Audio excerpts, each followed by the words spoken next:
Ba't ho kaya nila ginawa yun? Kasi greedy sila. Yung pagiging gahaman ay walang hanggan. Lokohan nga yung nangyayari.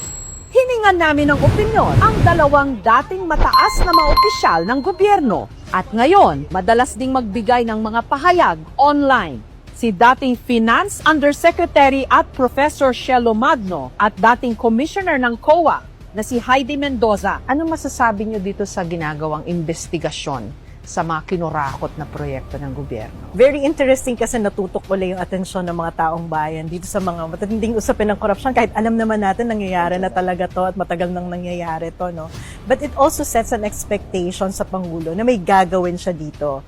Very strategic, very good PR yung isumbong mo sa Pangulo. Paano po nakakalabas yung mga bilyones o trilyones at napupunta lang sa kurakot? Ang naging tradition ay yung bicameral members can change. Pwede lang baguhin yung lahat ng content ng draft bill. Dito na nga natapyasan yung education, nawalan ng budget yung PhilHealth, nagkaroon ng 200 billion plus allocation. Ang DPWH, dumoble ang budget ng House of Representatives. Nagdagdag ng billion na budget ang Senado.